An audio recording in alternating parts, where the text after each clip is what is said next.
要说《西游记》里哪个形象最为光彩照人，那必须得是猴子孙悟空了。他大闹天宫，把玉皇大帝吓得都钻进桌子底下去了。孙悟空必定是《西游记》里胆儿最大的，他敢于反抗强权，是最具反叛精神的。也正因为他的这种表现，才让很多的小朋友把孙悟空视为大英雄。而这些我们所熟知的孙悟空形象，大都来于动画片和影视作品。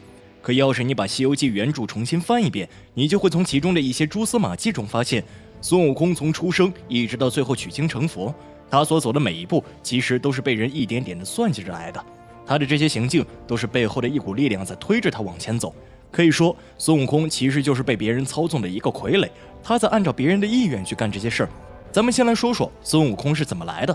一般来说，响当当的人物都是有爹有娘的，但是孙悟空不是，他是从石头里蹦出来的，没爹没妈。孙悟空是东胜神州傲来国花果山里的一块顽石，吸天地之灵气，采日月之精华。突然有一天自己就炸开了，然后从里面蹦出来个石猴。咱们都知道，在中国的传统文化里都有这么一个规律，但凡有一个了不起的人物出世，身上都是背负着某种使命来到这个世上的。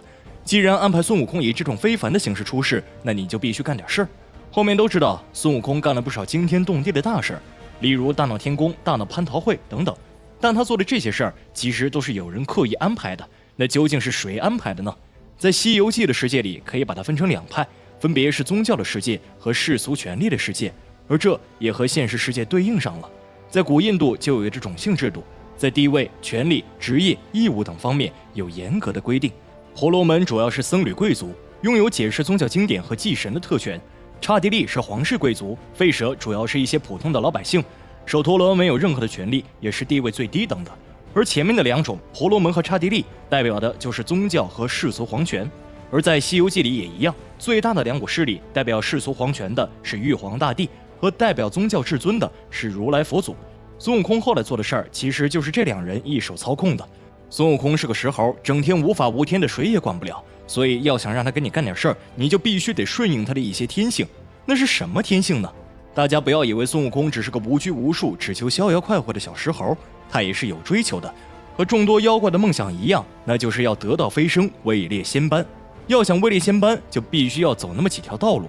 第一条靠的就是缘，就拿《西游记》里的白毛老鼠精为例子，他就是靠吃佛祖的香花宝烛，结果被抓住了，后来被托塔天王李靖给救了，于是他就拜李靖为干爹，这就是一种缘分。偷吃香油拜李靖为干爹，他有了这个缘，就意味着他就不简简单单只是只老鼠了，他将来就有可能修成神仙，剩下的就得靠自己刻苦修炼了。修炼到一定的程度，就成妖怪或者妖精了。很多人以为妖怪妖精是一回事儿，但其实不是。咱们看《西游记》里就知道，长得好看的叫妖精，长得难看的叫妖怪。像什么白毛老鼠精、蝎子精、玉面狐狸精都是好看的妖精，像猪八戒之类的就是长得难看的妖怪。修炼到这个程度，妖的本事可就不比神仙差了。像白娘子就能水漫金山，那为什么他们还得往上爬呢？因为在妖的上面就是神仙。但是妖怪得自己创业，要自己找个洞在里面修炼，可神仙不用，人家上面是给发俸禄的，整天悠哉悠哉还吃喝不愁，那都是体制内的人，属于是公家给发工资。再说了，要是当上了神仙，这说出去名声也好听啊。所以为了这点，精怪们就都想要位列仙班。说白了，就是从临时工转正成为正式有编制的了。所以孙悟空也是知道这点的，他要在底下封自己为齐天大圣，那他一辈子也只是个妖怪。俗话说，人往高处走，水往低处流，谁不想通过努力给自己弄个正式编制，当个正经神仙呢？孙悟空也想这样，也正因他有了这个想法，才会被如来佛祖和玉皇大帝利用。具体是怎么利用的呢？咱们知道孙悟空后来闹大了，玉帝知道这事儿，于是就想要派人收拾他。这个时候太白金星就劝玉帝，不如把他招到天上来，给他弄个官做，也好约束约束。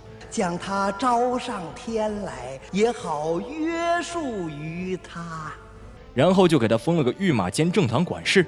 最后孙悟空知道了自己其实就是个养马的，嫌官小，一气之下就反下界，自封齐天大圣。玉帝后面就派人下去跟他打，可是都没能打过孙悟空。咱按照正常的逻辑，后面再继续增派人手，接着跟他打就完事了。可这时候太白金星又提议了，说再把他弄上天来，咱就给他个齐天大圣的虚职不就行了吗？没必要再继续跟他纠缠。第二次上天以后，有人看到孙悟空整天无所事事，到处拉帮结派，于是就告到玉帝那儿了。玉帝想了下，就让他去管蟠桃园。速去宣召孙悟空，命他掌管蟠桃园，免得他闲来惹是非。是。所以说，孙悟空去管蟠桃园是玉帝下的令，而这个地方就显得非常的可疑了。咱们都知道猴子爱吃桃，让孙猴子去管蟠桃园，这不是明摆着是故意引诱他吗？很显然，玉帝是故意的，想让孙悟空监守自盗，最后还把蟠桃园给毁了。那玉帝为什么要这么做呢？目的只有一个，那就是财源。随着时间的推移，很多精怪都成了神仙，天上有天仙，地上还有地仙，而这些地仙并不是长生不老的。通常来说，地仙的寿命是800年，他们就指着每年的蟠桃盛会吃俩蟠桃增长寿命。可要是1、2回没开成，地仙吃不上这蟠桃，那就得死一堆。毕竟天上1天，地上1年，天上每隔1年开一次蟠桃会，凡间就得等上365年。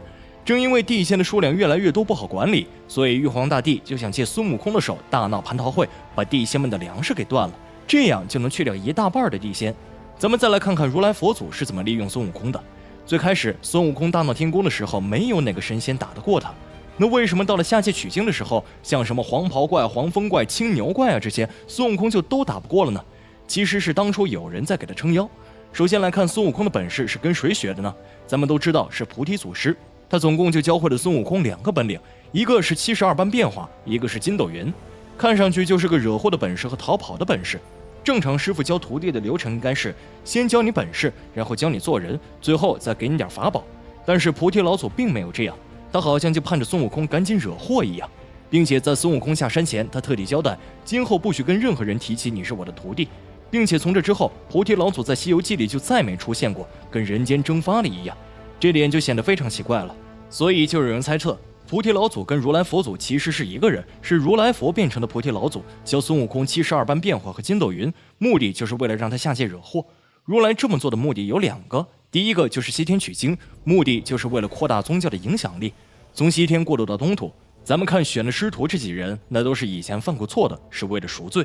佛祖想要传播的是，一个人有罪不要紧，只要你信了教以后潜心修佛，那所有的罪孽就都能洗清了。于是他就利用孙悟空等人，把佛教从西天推广到东土，完成他的一种影响力。第2个目的就是为了吸收人才。如来见孙悟空后来的本事不小，于是就想要招安他，壮大自己的势力，想让他对自己言听计从。所以这孙悟空本事再大，反抗精神再足，他终究还是被如来佛祖摆弄成了一个傀儡。所以在别人的眼里，你的能耐越大，你的利用价值也就越高。再看这些所谓的英雄好汉，古往今来都难逃统治者们的利用。